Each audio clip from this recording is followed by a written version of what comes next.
Oke, bismillahirrahmanirrahim. Assalamualaikum warahmatullahi wabarakatuh.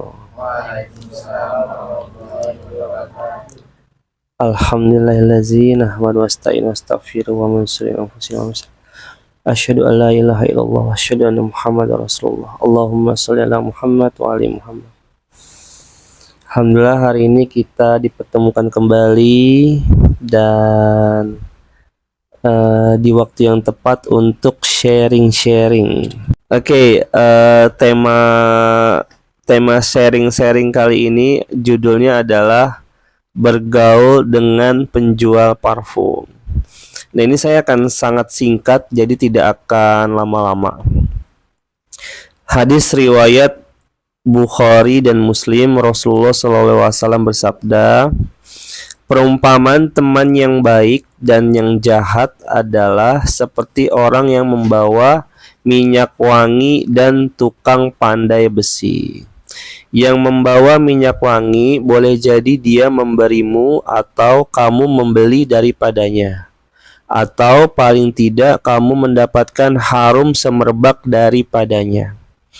Adapun tukang pandai besi boleh jadi bajumu terbakar karenanya, atau kamu mendapatkan bau busuk daripadanya. Begitulah perumpamaan ketika kita bergaul dengan teman yang baik maupun yang buruk. Oke. Di pengalaman saya sendiri, saya juga memiliki dua sisi teman. Ada yang teman mengarah kebaikan, ada yang teman mengarah keburukan. Saya mengalami dua-duanya. Jadi alhamdulillah saya merasakanlah hal yang baik dan yang buruknya. Mungkin nggak perlu saya jelaskan, tapi kalau yang baik-baiknya mengajak saya ke kajian, pengajian, terus ngajarin saya ngaji waktu di Rohis ya. Bahkan saya sampai masuk organisasi ekstra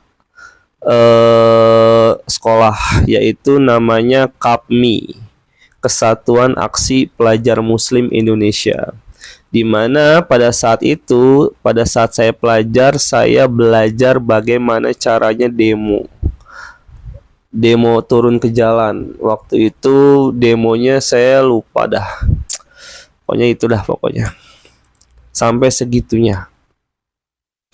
Dan keburukan juga ada lah, pokoknya begitulah.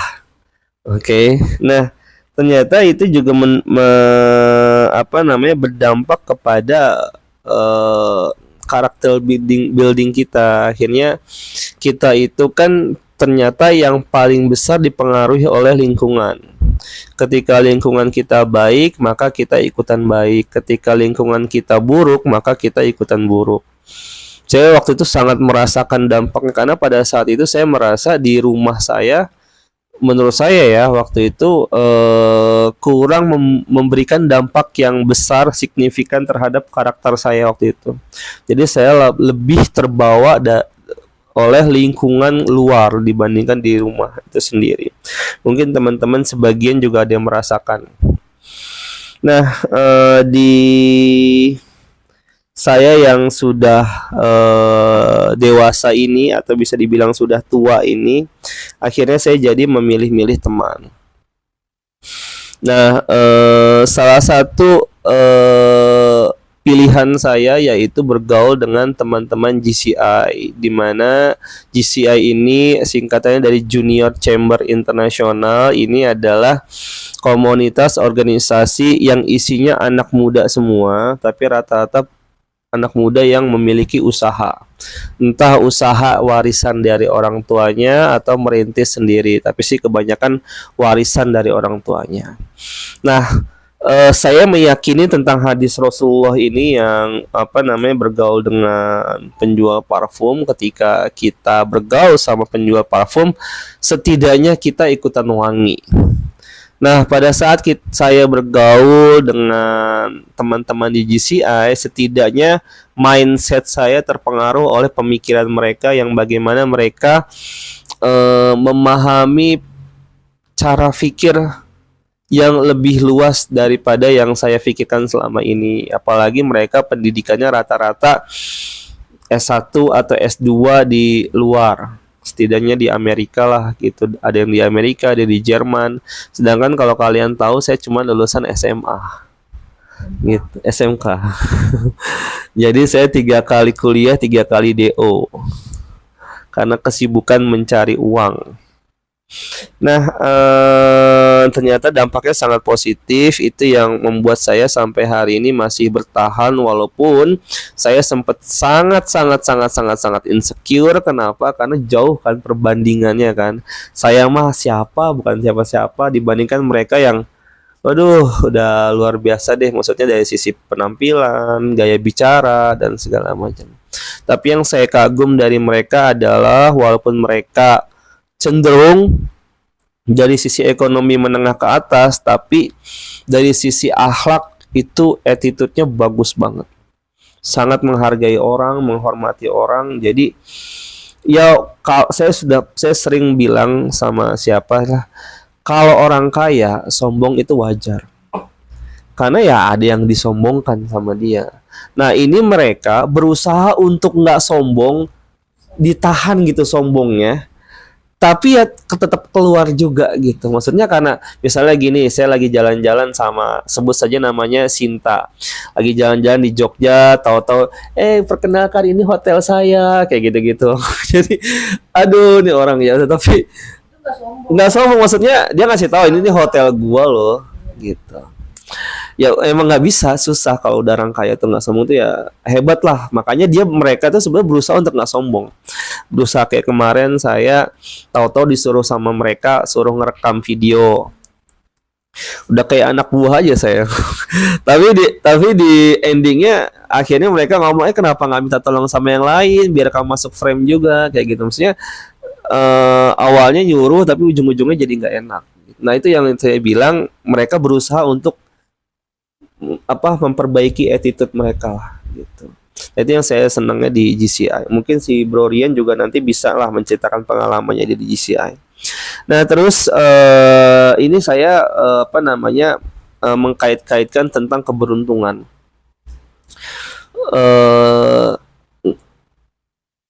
Percaya atau tidak percaya, ini sih menurut pendapat saya pribadi karena berdasarkan pengalaman, bergaullah sama orang-orang yang seperti itu, yang orang-orang sukses, orang-orang beruntung, karena itu otomatis kita akan ikut-ikutan beruntung.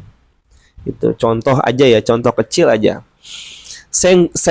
Kalau kalian sadar, kemarin saya sempat ngeh begini.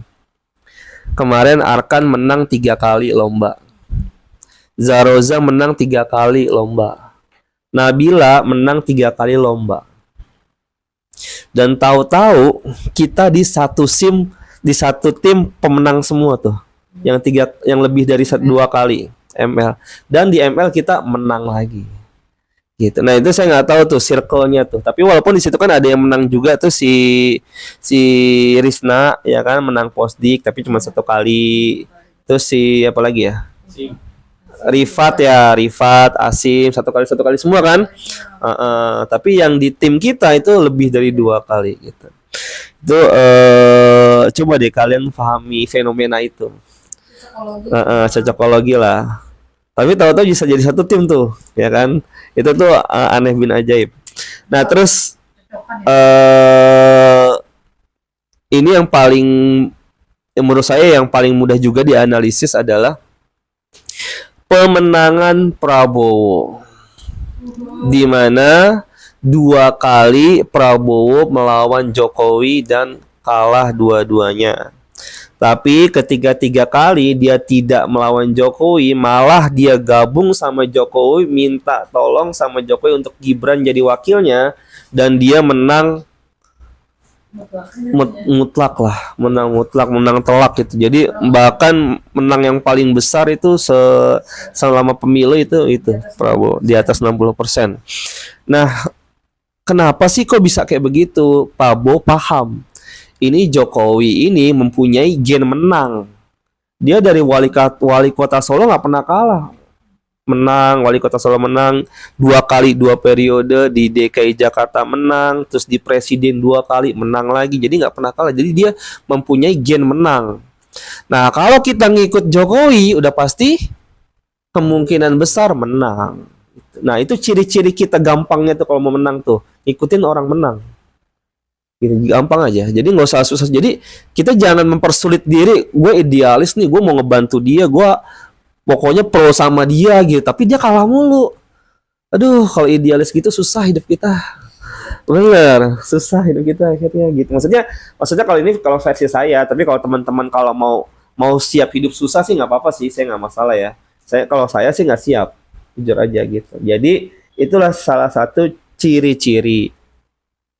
Oke, itu saja dari saya. Nah, gantian teman-teman silakan sebutkan teman atau rekan atau siapapun kalian yang merasa itu memang pantas untuk diikuti.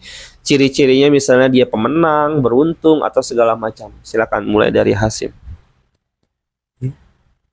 Ya, untuk saat ini sih ya pergaulan yang baik ya hanya di sini. Sebutkan nama. Yang ada di sini. Jangan bikin terbang loh. Nanti sebutin satu namanya soalnya. Namanya siapa? Udah Pak. Yang ada semua di sini. Nabila, masih kan Nabila berarti. Ya, ada Nabila, ada Lukman, ada Arkan, ada Rifat, ada Risma, ada Kadesta, ada Pak Holis, ada Zaroza, ada Mas Rian, ada Pak Ramdhani. Ya, siapa yang belum sebut ya? Firdaus. Ada. Bismillahirrahmanirrahim. Kalau saya sih yang di sini Pak Ramdhani. Oke.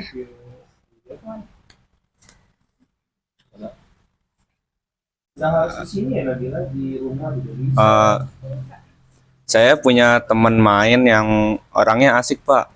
Jadi dia kemana-mana bareng saya, pergi bareng saya. Kalau misalnya duit kurang, saling lengkapin gitu.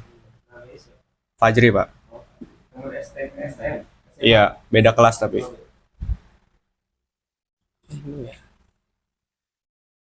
Kalau saya yang buat saya beruntung tuh guru ngaji saya sih. Namanya Ustadz Firmansyah. Ini yang jago silat itu. Bukan, ini guru ngaji di rumah. Ya, sampai saya sebisa ngaji ini. Jadi saya alhamdulillah beruntung buat kedepannya aja sih, beruntung aja. Itu guru ngaji dari sejak kapan?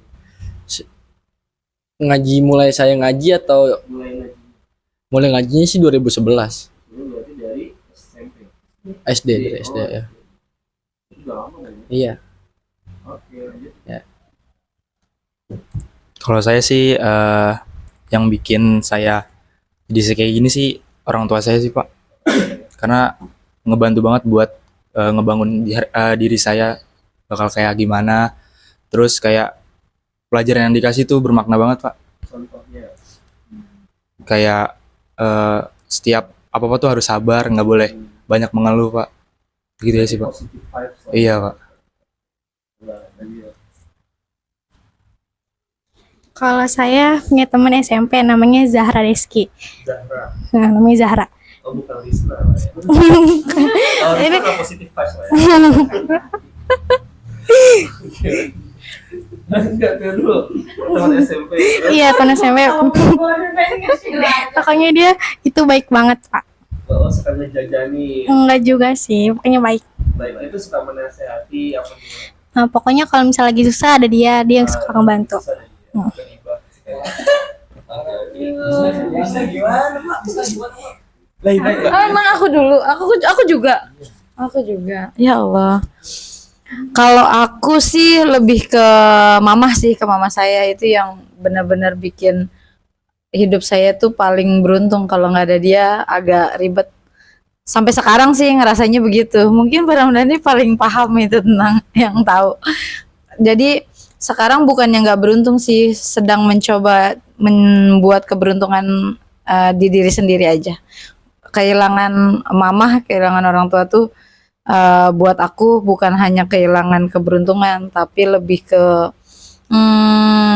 kalau bahasa ininya mungkin kayak keramatnya gitu kali ya, jimatnya yang karena dia nggak ngapa-ngapain, dia di rumah aja tuh kayaknya kita bisa tenang aja, kita nggak ngapa-ngapain aja, kerja kemana gitu, pokoknya ada dia di rumah itu bisa lebih bikin kita tenang gitu. Sekarang balik ke rumah nggak ada orang.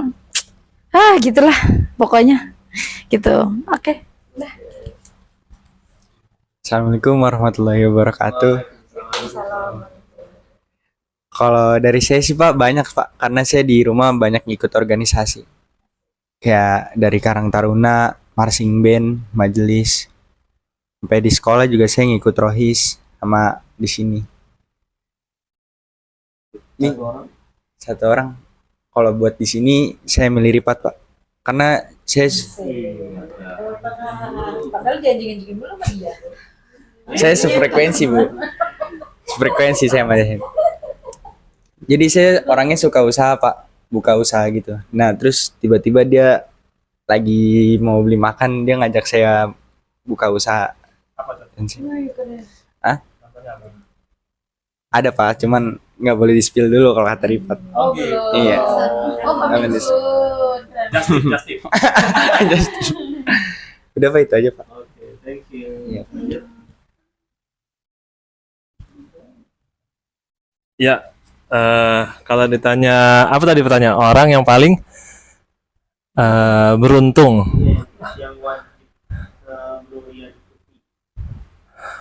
Oh, oke ya, positive vibe.